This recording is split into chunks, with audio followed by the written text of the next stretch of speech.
Buen día Mesa. Buen día. ¿Cómo va?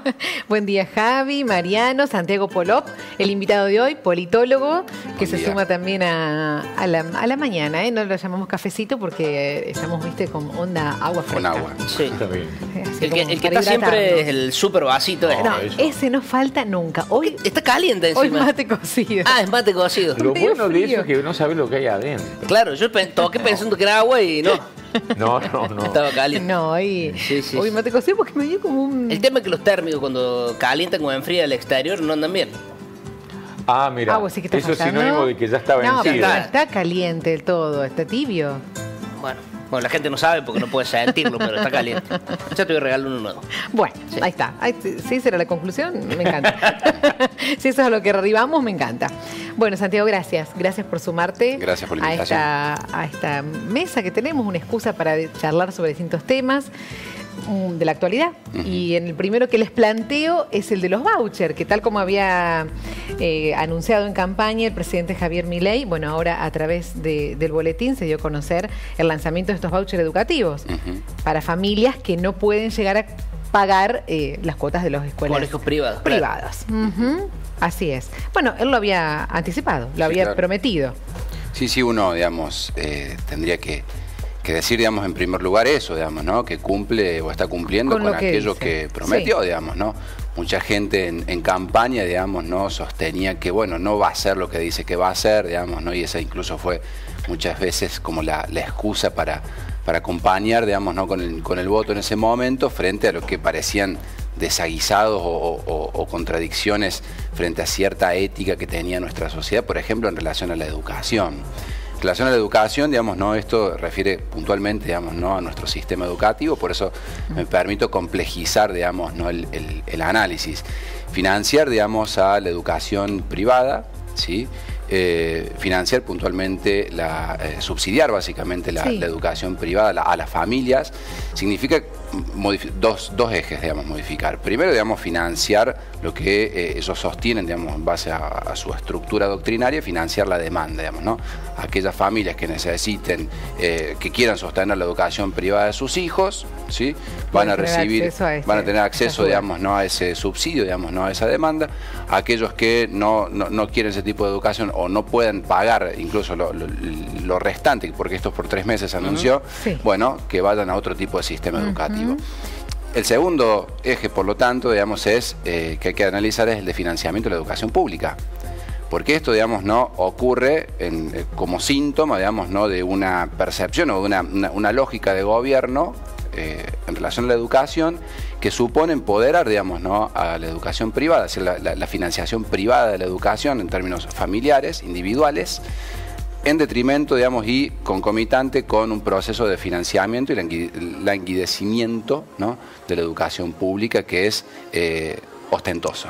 ¿Por qué digo esto? Bueno, la no paritaria docente, la quita de los fondos del FONID, el de financiamiento en la educación universitaria pública, en todo, digamos, el sistema universitario nacional, es concomitante a esto, o sea, es un financiamiento real. La educación pública se financia, ya se había acordado una ley en el año 2006, ¿sí? Con el 6,3% del PBI, digamos, ¿no? Bueno, eso está en progresivo, digamos, no descenso. ¿Qué significa ese progresivo descenso? Bueno, significa menos calidad educativa pública, ¿sí? Menor cuantía de los salarios docentes frente a un proceso inflacionario de pérdida de poder adquisitivo, post-devaluación y proceso inflacionario, y una pérdida, digamos, también de la calidad educativa en el sentido de lo que pueden hacer los sistemas educativos públicos, primarios, secundarios, ¿sí? Terciarios y universitarios. Menor investigación, menor transferencia, menor extensión. Las universidades hoy por hoy están en una situación crítica, lo ha dicho el Consejo Interuniversitario Nacional, lo ha dicho nuestra propia universidad con su rectorado, el Consejo Superior a la cabeza, y eso no lo podemos desconectar de esto, digamos, ¿no? Financiar la educación privada mientras languidece lo público es un mensaje muy claro, digamos, de cuál es la apuesta del gobierno, digamos, ¿no? Sí, claro. Yo te quiero preguntar, Santi, por el tema, digamos, esto que se habla mucho de batalla cultural que ejerce el gobierno, ¿no? Cuando fue el 8M, que bueno, se creó el Salón de los Próceres, se retiraron las mujeres del Salón de las Mujeres. Ahora para el 24 de marzo creo yo sería una cosa bastante peligrosa de indultar a algunos genocidas y demás justo en esa fecha, justo en el 8M. La ciencia política, ¿cómo ve esto? Porque es también una provocación fuerte y mucho más si toca temas vinculados a la lesa humanidad, hasta que serían ilegales hacerlo, digo, pero ¿cómo lo ves desde la ciencia política? Se ve, digamos, como vos lo dijiste, es una provocación, digamos, ¿no? Para tensionar ciertos acuerdos, digamos, que en la sociedad se van estructurando, digamos, y que se van estableciendo como principios rectores, digámoslo así. Bueno, nuestras sociedades, conforme a nuestro proceso histórico, fue estableciendo que, por ejemplo, en relación a los delitos de lesa humanidad, digamos, ¿no? Las causas son imprescriptibles. En nuestra sociedad, digamos, ¿no? Por nuestro propio proceso histórico, se fue estableciendo que valoramos la educación pública, digamos, ¿no? Como desde, por ejemplo, Julio Argentino Roca, digamos, ¿no? Que no es un presidente, digamos, a quien yo pondere demasiado. Él decía, bueno, la educación primaria debe ser pública, obligatoria y gratuita, digamos, ¿no? Digo, desde aquella época, ciertos acuerdos, digamos, en torno a la educación, a qué valoramos. El 8M, digamos, ¿no? Como fecha insigne, digamos, ¿no? de una disputa que se dio históricamente en el mundo, digamos, en nuestro país también, por procesos de equidad de género, digamos, ¿no? Por presencia de lo femenino, digamos, tanto a nivel de la participación ciudadana como de la conformación de los poderes que deciden en nuestra sociedad, y lo que significaba, digamos, que nuestras sociedades estuvieran estructuradas de modo patriarcal, lo que significó, digamos, básicamente el ninguneo, el olvido, el cercenamiento, digamos, ¿no? De los derechos del género femenino. Entonces, provocar directamente en esos puntos, ¿no? en los valores como la educación, en el 8M, en los delitos de lesa humanidad, tiene que ver con algo que la derecha, digamos, hace de un modo permanente y de un modo mucho más fuerte, digamos, ¿no? Que es lo que ellos llaman progresismo, que es eso que ellos dicen la batalla cultural, digamos, ¿no? La batalla cultural que ejerce la derecha, digamos, o las posiciones más reaccionarias es la constante. Lo que siempre es más difícil es la batalla cultural en un sentido contrario. Esto lo digo por la capacidad de los actores. La capacidad de los actores, digamos, en nuestras sociedades es la que determina que nuestras sociedades sean patriarcales o que sean inequitativas en relación al género o que permitan, digamos, no delitos de lesa humanidad. La batalla cultural, digamos, es la batalla por la percepción de esos procesos y qué ocurre, digamos, no luego materialmente con las decisiones que toman o que va a tomar la sociedad en relación a esos poderes, digamos, ¿no? Entonces costó mucho en nuestro país, digamos, dar la batalla por imponer, digamos, ¿no? La educación pública, gratuita, de calidad, democratizante, inclusiva, digamos, ¿no? Costó muchísimo en nuestro país la batalla por imponer, digamos, ¿no? El criterio, digamos, de equidad de género, de igualdad política, ¿sí? Hace muy poco tiempo que las mujeres votan en nuestro país, hace muy poco tiempo que están en cargos, digamos, ¿no? De mandato. Todavía, por ejemplo, en el caso, piensen lo que está pasando ahora con la Corte. Con la Corte. Claro. Bueno, solamente el 2,5% de los cargos históricos de jueces de la Corte Suprema de Justicia fueron para mujeres. Sí. Bueno, la vacante de Jaito de Nolasco la cubrió un hombre. Exacto. ¿No? Bueno, entonces, esos procesos, digamos, la disputa en contra de aquello que fue instituido, digamos, que eran principios que mayoritariamente favorecían al poder de los pocos o al poder, digamos, ¿no? De aquello que concentraba lo patriarcal, digamos, o lo masculino, o la educación como un privilegio. O sea, toda la reforma universitaria fue una disputa en contra del privilegio de quién se podía y cómo educar, lo mismo por la gratuidad. Pero todas esas batallas culturales significaban, digamos, ¿no? La batalla por la percepción, digamos, ¿no? Los sujetos construimos nuestro mundo en base, digamos, a cómo percibimos mundo. Lo que no eso significa, es parte de una tensión. Claro, ¿no? Lo que no significa, porque acá viene la repregunta, que no sean sistemas a seguir mejorándose. Es decir, siempre. Que la educación sea pública, gratuita, de calidad, no significa que hoy pase un buen momento en un montón de aspectos y que tenga que mejorarse todavía. Coincidimos todos que la educación necesita un cambio hace tiempo. Siempre, pero que la democracia o que la justicia o que la educación o que el género, digamos, ¿no? necesiten siempre cambios para mejor. Es dinámico eso. Es dinámico, pero siempre bajo el principio de la democratización y no del cercenamiento, digamos, ¿no? La democratización, ¿qué significa? Bueno, la democratización significa la igualdad política. El gran concepto, digámoslo así, de la democracia es la igualdad política. Los griegos hablan, digamos, ¿no? de tres principios rectores de las democracias: la isegoría, la isonomía y la isopoliteía, les decían, ¿no? La isegoría era el derecho, digamos, la igualdad de habla y de escucha. La isonomía es la igualdad ante las leyes. La isopoliteía significa básicamente la igualdad o la ponderación, digamos, ¿no? del voto, ¿no? en términos equitativos. Es decir, que yo en términos individuales tenga la misma la capacidad de influencia, digamos, ¿no? que cualquier otro actor. Lo cual en nuestras sociedades no ocurre, digamos, ¿no? Nuestras sociedades no responden igualmente, digamos, ¿no? a la presión política mía o de un gran, no sé, multimedio, ¿no? o que una gran empresa. ¿Sí? Porque esos sistemas, digamos, tienen una capacidad de influencia en quién habla, en quién escucha y en la capacidad de torcer las normas, ¿sí? muy distinta a la que tengo, digamos, yo como actor individual. Entonces, la democratización es la disputa permanente por esos tres conceptos, decían los griegos: por cómo alcanzar la igualdad ante la ley, por cómo generar, digamos, ¿no? procesos en el que habla y la escucha sea equitativo y sea igual, y por qué la capacidad de que los sujetos en términos individuales puedan aportar, digamos, ¿no? a su sociedad en los mismos términos ocurra, lo cual supone disputa de poder, y eso los griegos lo entendían muy bien y a veces nosotros no. La percepción, lo que hacemos, digamos, con la percepción y lo que ocurre en relación al género, a los delitos de lesa humanidad o la ocurrencia o no de la educación pública, supone disputar poderes que creen y quieren lo contrario. ¿No? Pues es que yo esto lo he tirado muchas veces acá en la mesa, digo, lo he planteado, porque desde el gobierno se ve mucho el ellos o nosotros, o esto de amigo-enemigo, los que están con, los que piensan como yo están conmigo, los que no son de la contra y demás.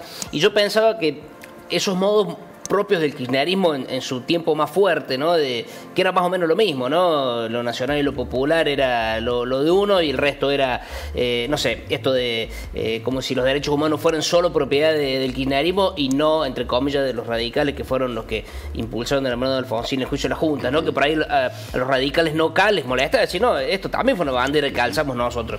¿Qué quiero decir con esto? ¿Sentís que hoy el mileísmo, por llamarlo de alguna manera, en estas formas se asemeja mucho a ese kirchnerismo, como que el péndulo volvió hacia el otro lado? No, porque hay una diferencia que hacer. Yo creo que la política, digamos, ¿no? se dirime en esa relación de posiciones, digamos, ¿no? El ellos o el nosotros no es una categoría en sí mismo mala, es decir, nos posicionamos ideológicamente frente al mundo de un modo, digamos, inevitable, digamos, ¿no? Ellos o nosotros. Sí.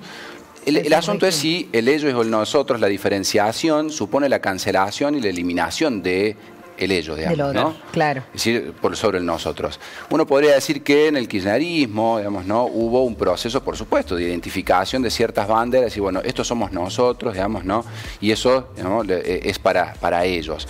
Pero eso no suponía, digamos, ¿no? la eliminación de la cuenta, vamos a decirlo así, del debate público del ellos. En el mileísmo ocurre lo contrario, digamos, ¿no? Es un proceso de dogmatización, vamos a decirlo así, de nuestros sistemas políticos. ¿Por qué? Porque supone, digamos, ¿no? la cancelación del ellos.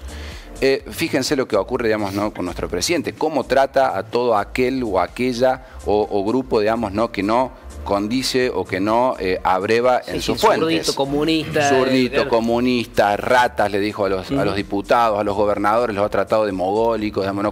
con todo lo que eso significa. Eso supone una cancelación. Eso supone, digamos, ¿no? un corte radical en el cual no hay, no hay esto que decimos nosotros, no hay segoría, no hay igualdad, digamos, ¿no? en el habla y en la escucha. No hay isonomía, no hay igualdad, digamos, ¿no? ante la ley, porque si los que digamos, van a tener mi ley, digamos, ¿no? Sin hacer el juego de palabras, van a tener mi ley, son los buenos, digamos, y todos los otros son los malos, bueno, entonces no hay isonomía. Tampoco hay isopoliteía, digamos, ¿no? No hay igualdad, digamos, ¿no? de participación, porque si vos ya estás identificado por el presidente, digamos, ¿no? como caos o sindicalizado o agremiado o sos docente o hablas en contra de cualquiera de esos presupuestos, ya tenés cancelada la palabra o la posibilidad de ser de los argentinos del bien. Fíjense esa diferenciación que se hace todo el tiempo. Sí. Los otros los argentinos del bien.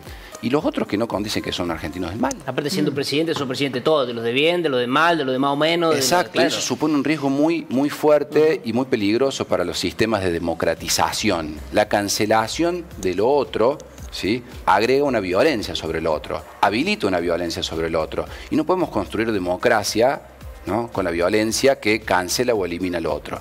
¿Sí? Bueno, de todas maneras, yo creo que en el gobierno kirchnerista la violencia era muchísimo más fuerte que la que estamos viendo ahora, ¿no?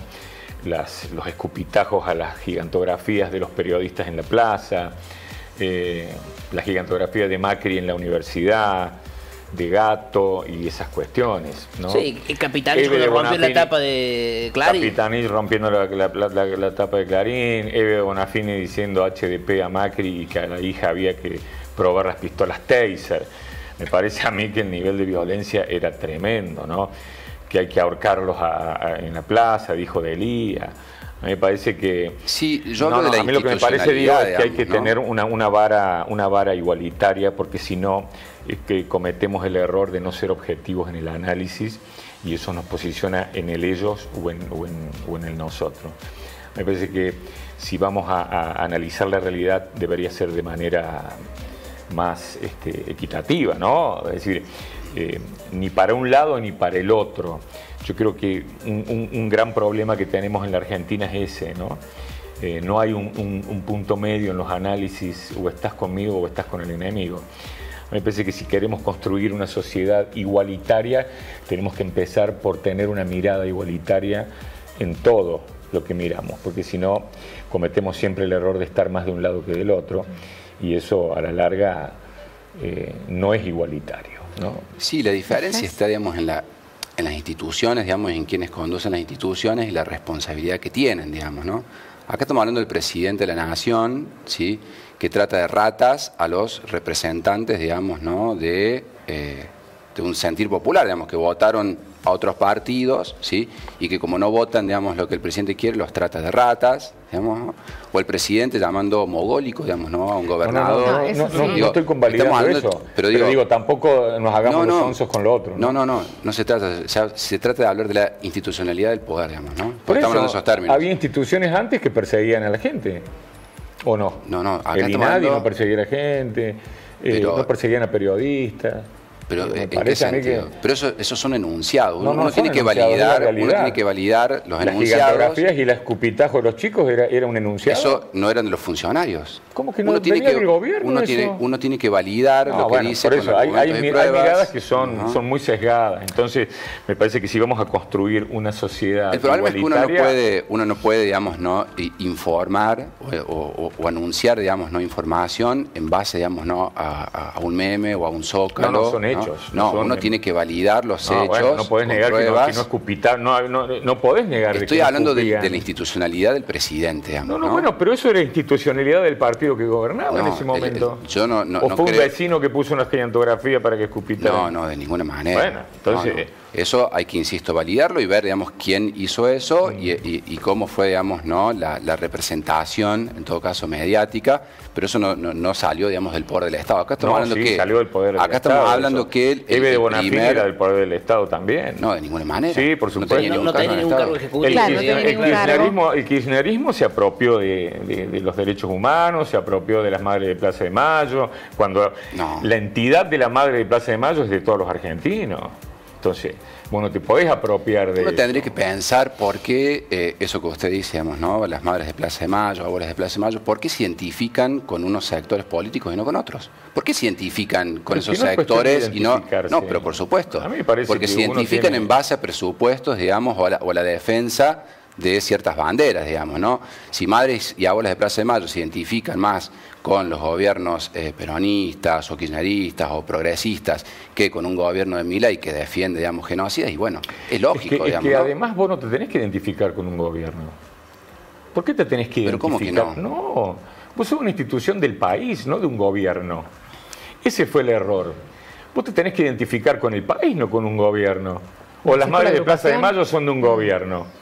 O los caídos fueron de un gobierno. Bueno, pero el menemismo dio los 2 por 1 e indultó fueron de un país, claro. Fueron de un país. Entonces a mí me parece, acaba de por anunciar... eso digo, tenés esa mirada que no construye. Esa mirada no construye en absoluto, porque es media verdad. Milei acaba de anunciarles a los veteranos de Malvinas que canceló, digamos, el acto. Que canceló el acto y la movilización porque dijo que no hay plata. Habilitó, digamos, ¿no?, la extensión de la plataforma marítima de las Islas Malvinas, digamos, ¿no?, explotada por los británicos. Entonces, digamos, ¿cómo se identificarían a aquellos que son veteranos de Malvinas, digamos, ¿no? ¿Se identifican o no con un gobierno que no defiende la soberanía de las islas? Bueno, ¿se identifican o no, digamos, con un gobierno que acompañe, digamos, ¿no? a los veteranos. Pero esa mirada... Bueno, es obvio, ¿no? Pero está bien, esa mirada la deberíamos tener cuando pusieron la base en China, la base china en el sur, nadie dijo nada, se hacen todos los onzos. Cuando esta empresa británica puso la empresa de radares en el sur, y también nadie dijo absolutamente nada. Cuando ahora encontraron 155 subsidios de veteranos de Malvinas a personas que ni siquiera habían sido soldados, tampoco nos hacemos los pavotes. Entonces, es que una cosa no tiene que ver con otra. No, tiene que ver. No. Tiene que ver con que vos tenés que hacer un análisis lineal. Si vos te vas en un análisis y me conviene para un lado y me conviene para el otro, el análisis no es objetivo. Bueno, pero justamente lo que estás haciendo. Y vos tenés que construir en base a la objetividad, si no estás construyendo siempre para un lado o para el otro. Es que todo tiene lo positivo y lo negativo. ¿Cómo cuesta? Más allá de que lo que tenga positivo y negativo. Pero hay que analizar. Me refiero a la intencionalidad, a eso me refiero. Vos tenés una intencionalidad de juzgar a unos por una acción. Del otro lado tuvieron una acción similar y no la juzgás. Entonces vos estás teniendo una mirada sesgada de la realidad. Ahora, si vos juzgás un accionar de uno con la misma intensidad que juzgás el accionar del otro, ahí vos tenés una mirada equitativa.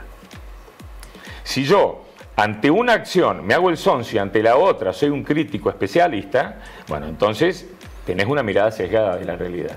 ¿Cómo vas a construir un país equitativo si tenés una mirada sesgada de la realidad? Pero es inevitable. En torno a los derechos, digamos, a los derechos humanos y, por ejemplo, a los delitos de lesa humanidad, no puede haber una mirada, digamos, objetiva. Los delitos de lesa humanidad son delitos de lesa humanidad. Si sí. Un gobierno, ¿no? ¿Y los delitos? Si un gobierno, digamos, enjuicia a los delitos de lesa humanidad y quienes fueron responsables por los delitos de lesa humanidad, y otro gobierno, ¿sí? sale a proteger, digamos, a quienes cometieron delitos de lesa humanidad. A ver, lo está haciendo el ministro, digamos, ¿no? Petri, sí. Sí, el radicalismo debería tomar alguna medida con Petri. Claro, digo, entonces, bueno, ahí hay una vara evidente para decir, bueno, hay algo que protege, digamos, y que cuida a los derechos humanos y delitos de lesa humanidad, y hay algo, digamos, ¿no? que ataca, digamos, los procesos de memoria y verdad y justicia. Aparte, perdón, digamos, la Argentina que ha sido pionero, porque si uno piensa Uruguay o Chile o Brasil, aplicaron las leyes del olvido para todo, y la Argentina enjuició los que tenía que enjuiciar.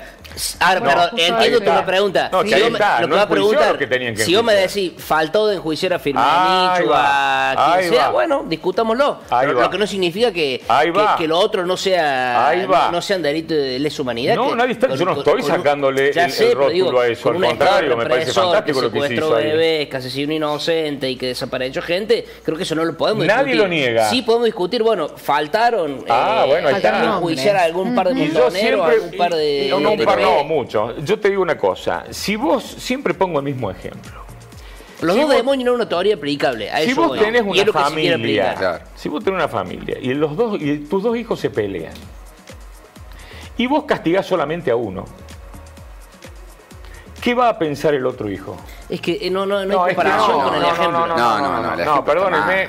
Acá hay una sociedad que está dividida en gran parte por esa cuestión. No, yo creo que no. Bueno, está bien, es tu mirada. La mía no es esa. No, yo creo que acá debería haber habido una justicia equitativa para todo lo que ocurrió. Absolutamente para todo. ¿Estuvieron bien con lo que hicieron perfecto? Lo que se hizo con la Junta, perfecto. ¿Se quedaron cortos? Se quedaron cortos. Ahora, del otro lado, también hay asesinos, también hay secuestradores, también hay torturadores. Sí, no pasó nada. Yo quiero agregar una cosa. No es el gobierno el que lleva, digamos, no las denuncias. Son sujetos privados, ¿no? que interponen un recurso de demanda frente al Poder Judicial. Si esa contraparte, digamos, no inició esos procesos judiciales o los inició y no tenían, digamos, no los elementos suficientes para alcanzar una instancia judicial, no depende del gobierno. O sea, me parece que es un proceso judicial, o sea, son actores privados que tienen el derecho, como cualquier ciudadano argentina, de iniciar un proceso judicial. Y se hizo, hay un montón de denuncias. Exacto, bueno, pero no pasó nada. Bueno, pero eso no depende del gobierno, en todo caso depende del proceso judicial. No es un problema del gobierno. Es un problema político. No, es una decisión política. No. Yo creo que aplicar hoy la teoría de los dos demonios como está la situación me parece una exageración absoluta, y mucho más si sabemos cómo piensan la vicepresidenta y compañía. Yo creo que sería un exceso, y creo también que se estaría distorsionando la realidad para aquellos que no la vivimos por cuestiones etarias, y mucho más para los más chicos, que tampoco lo vivieron y que se la están contando diferente. Lo que no significa, como me decís, las cúpulas de Montoneros, las cúpulas del ERP o de cualquier otra organización guerrillera que no fueron juzgados, bueno, que se lo juzgue, pero bueno, comparar en igualdad de condiciones al Estado y comparar a organizaciones guerrilleras por otra parte en el mismo peso me parece que yo no es un error. Estoy haciendo comparación en cuanto a una medida de fuerzas, por supuesto que es incomparable. Lo que estoy haciendo comparación es en las responsabilidades de cada uno de los actores. En eso estoy haciendo la comparación. A mí me parece que debería haber una sanación social y tiene en gran parte que ver con eso. Yo creo que hay mucho resentimiento en la sociedad. ¿Cómo una sanación? ¿A qué te referís? Una sanación social y tiene que haber justicia.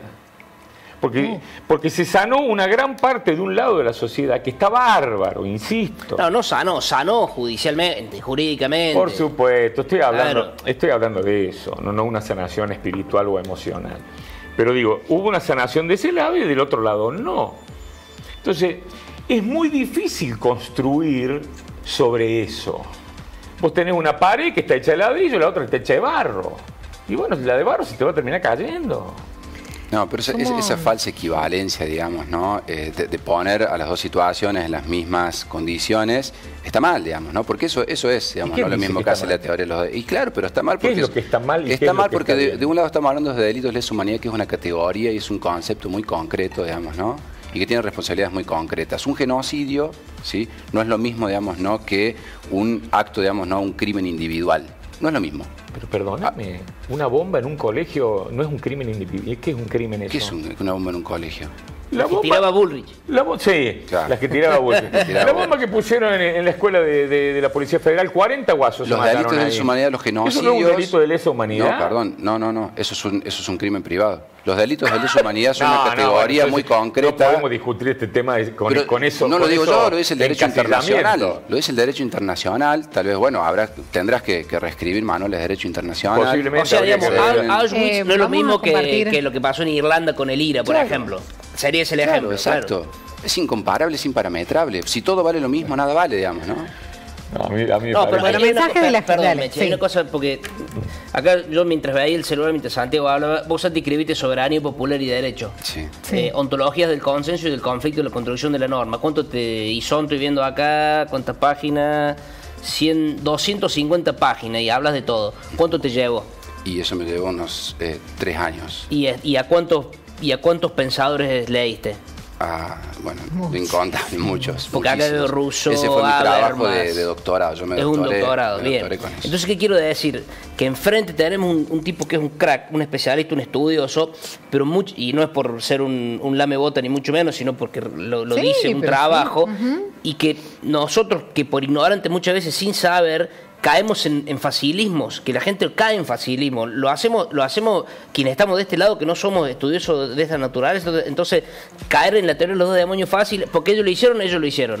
Bueno, justamente habla del derecho internacional. ¿Y quién sabe qué dicen las normas de derecho internacional? Pero es así, no negues, Marian, es así. Bueno, acá dice... Porque yo tampoco lo sabía. Simplemente no estoy de acuerdo. Bueno, no estar de acuerdo es otra cosa. Pero que lo diga el derecho internacional y que los tratados de derecho internacional se supone que lo escribió gente hace mucho tiempo antes de que pase todo lo que pase y que tienen un sustento jurídico obvio. Este mensaje dice: ¿cómo retrasa un gobierno como el actual la vuelta de la teoría de los dos demonios, el negacionismo, la obviedad de tener que discutir la diferenciación entre terrorismo de Estado y su accionar y el accionar de las organizaciones revolucionarias? Bueno, muy a tono Gutiérrez con la mirada sesgada y en consonancia con el terrorismo de Estado. Dice: lamentable tergiversación de la historia y de los hechos, dicen por acá. Bueno, mensajes muchos. Lo importante es que se debate y con respeto y está bueno tirar sobre la mesa. Acá otro mensaje: me parece muy mal que en la escuela les enseñen a los chicos sobre una parte de la historia y no la de los montoneros que mataron a mucha gente inocente.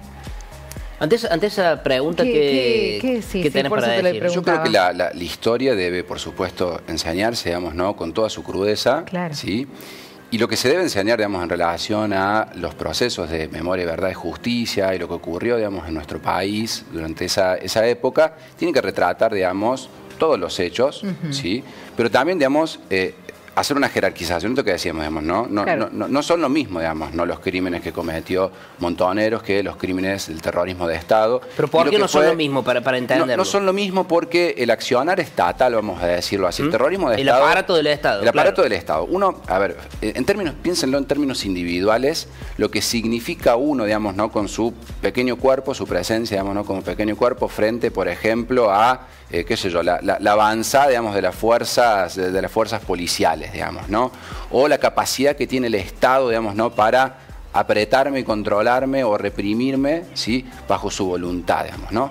Cuando el Estado asume la función netamente represiva de la persona individual, ¿sí? Es imparametrable la fuerza. Es imparametrable la fuerza que tiene un Estado con su dimensión, vuelvo a decir, con su capacidad de ejercer la violencia a la que tienen los actores privados.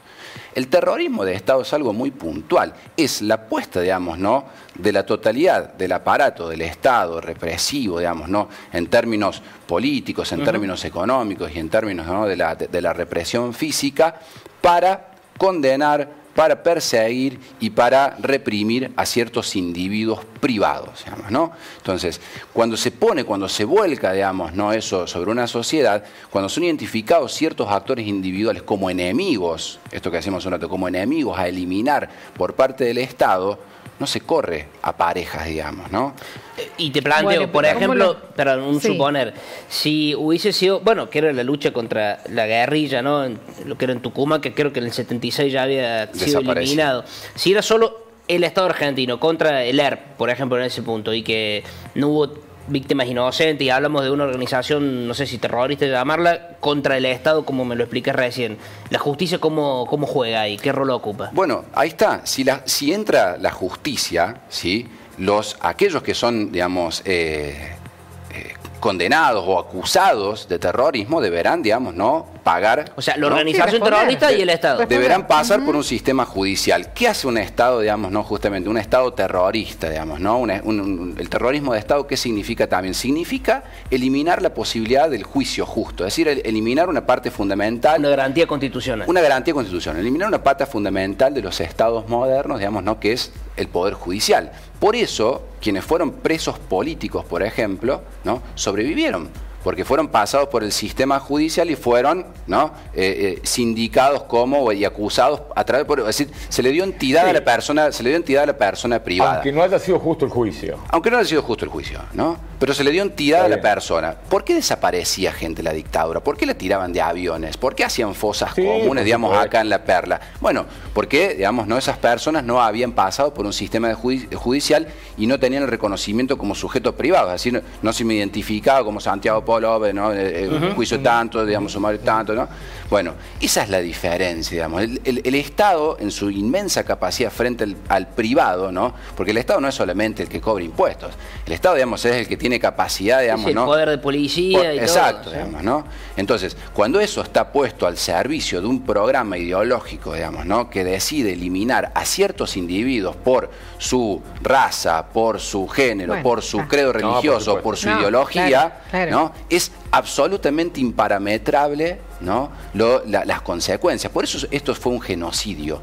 El genocidio es una categoría conceptual muy clara también y muy elemental, digamos, ¿no? En el derecho internacional. El genocidio es cuando se identifica a ciertos sujetos privados y colectivos, ¿no? Y se plantea la eliminación física de tales en función de ciertas características que pueden ser, como ha ocurrido, digamos, ¿no? Por la raza, ¿no? Por el credo, como ocurrió, digamos, en el Holocausto, ¿sí? O por su ideología. Turquía, Armenia, los Balcanes. ¿No? Lo que ocurrió en Argentina fue un genocidio porque hubo un plan sistemático de identificación de ciertos sujetos que por su ideología, ¿sí? Porque, a ver, acá se desapareció gente, ¿sí? Porque participó de una marcha, porque tenía libros, digamos, ¿no? Que eran identificados como libros peligrosos. Sí, por supuesto que es una locura eso. Entonces, eso es un genocidio. Por eso eso no puede ser puesto en el mismo lugar, digamos, ¿no? Que las acciones de sujetos privados. Yo coincido con Santiago. Yo coincido con él, está muy activa. Diciendo solamente una cosa. No era contra individuos, era contra organizaciones armadas. pero no todos participan de organizaciones pero eran armadas. organizaciones... Bueno, pero No. che, volvemos a lo mismo. No todos los que murieron por parte de las bombas que ponían los terroristas tampoco eran culpables.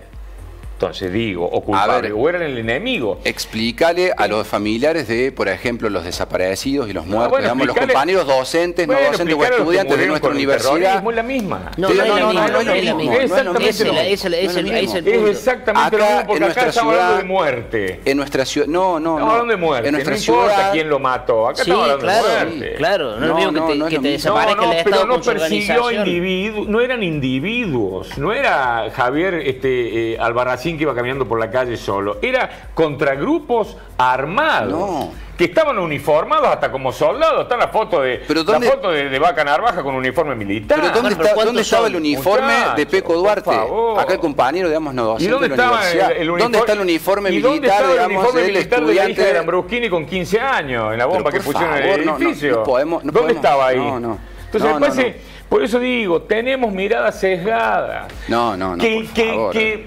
judicialmente sea distinto, estoy totalmente de acuerdo.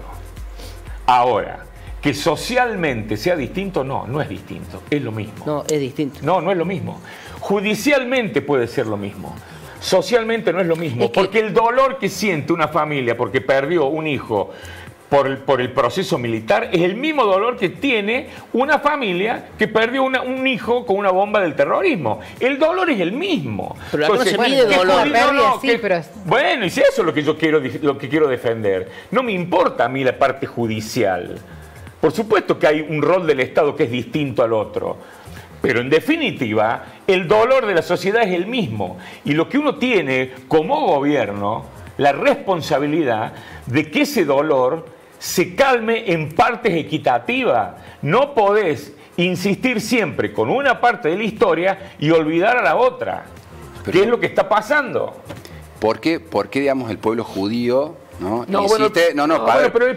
son otras culturas. Yo estoy hablando de la Argentina. No, porque por favor, no estoy hablando estamos de la hablando de un Argentina. genocidio. No estoy hablando de la Argentina, no estoy hablando de... Es un genocidio. Son culturas distintas, situaciones distintas, porque no te Bueno, olvides no. que el terrorismo no empezó en la época de los militares. Ya venía con Martín Estela Martínez de Perón, el peronismo, las 3A, ahí empezó la historia. Lo dijo hasta el mismo Perón, estos tipos se quieren hacer del poder. Ese era el verdadero motivo de la revolución, hacerse del poder de un gobierno democrático. Entonces, analicemos la historia desde el inicio para saber por qué llegamos a lo Bueno, que por eso llegamos. hablamos de la guerrilla en Tucumán en el 76, estaba controlada. Está bien, Con los operativos pero no nos de independencia y olvidemos todo de eso. ese detalle, que era un grupo armado que quería tomar el poder de un gobierno democrático, ¿no? No nos olvidemos de ese pequeño detalle, porque si no estamos viendo una parte de la historia.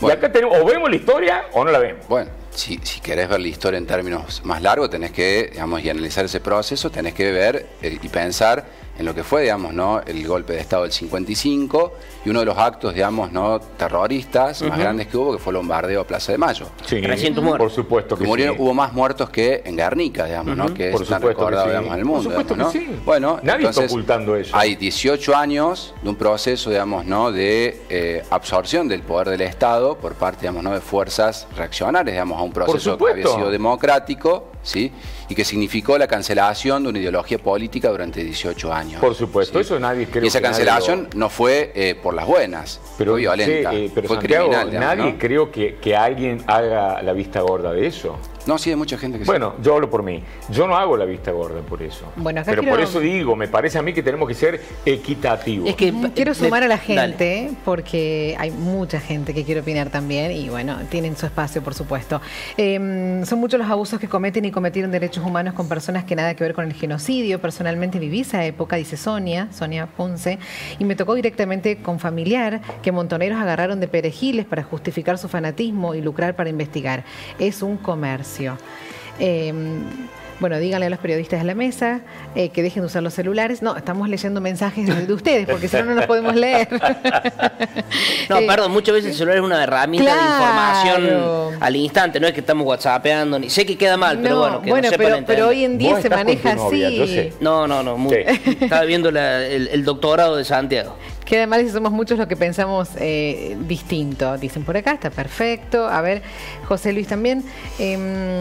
Señor Mariano, se explica la realidad con ese tono. El invitado, no estoy de acuerdo con el invitado. Bueno, nos dice por acá. A ver, hoy nos encontramos en igual situación con los narcos. ¿Qué vamos a hacer? Piensen hoy qué haríamos con los narcos si quisiéramos eliminarlos. Si no sos del mismo partido, hoy en día sos bicho raro. En términos de ser una fuerza terrorista. Claro, pero es otra cosa. Es otra situación. Excelente, Santiago Polop. Hay que hacer docencia todas las veces que sea necesario y con todos los que lo necesitan. Gracias por tus aportes, dice Susana. Bueno, hay mucho mensaje, no quiero que se me pierdan un montón. En la época de la dictadura, el 99% de la población no se la molestó y nos sentíamos seguros. ¿Cuántas personas han muerto desde la vuelta de la democracia por culpa de gobiernos corruptos? Bueno, dice Carlos Balmaceda. No, bueno, está bien, no coincido yo con ese razonamiento, ¿no? No coincido yo con ese razonamiento. Yo lo he escuchado varias veces. Sí, es un camino fácil, digamos. Sí. Porque digo, es muy egoísta ese razonamiento. ¿No? Justificar la represión estatal es volver muchos años atrás, dice otro televidente también. Bueno, se pone duro el tema con cada vez que uno lo trata. Y está bien, digamos, ¿no? Porque es un tema, digamos, ¿no? complejo. Es un tema, digamos, ¿no? que requiere conceptos por ahí para ordenar, digamos. Y te das cuenta de la cantidad de gente que opina ¿viste? Muy dividido. Lo que yo creo que uno tiene que trabajar, digamos, ¿no? desde el periodismo y desde cualquier ámbito, digamos, es la pedagogía sobre esto. Y hacer pedagogía sobre esto significa jerarquizar, vamos a hacerlo así, los argumentos. No todos los argumentos valen lo mismo. No, claro. Digamos, no es lo mismo, digamos, ¿no? un concepto de genocidio que un crimen individual. No es lo mismo el terrorismo de Estado, ¿no? que grupos individuales o privados que ejercen una violencia criminal, que por supuesto siempre debe ser juzgada. No. O sea, eso permite, eso es, digamos, ¿no? hacer una pedagogía crítica, como se suele decir. No dar por válido cualquier argumento. Por eso era importante que estés acá, Santiago, con nosotros, porque es la idea eso de poder intercambiar opiniones y aprendiendo, como decía Javi, bueno, vos has estudiado mucho del tema y era importante conocer tu palabra. Muchas gracias. Por favor. Gracias. Y a ustedes por todos los mensajes, están todos leídos. Gracias.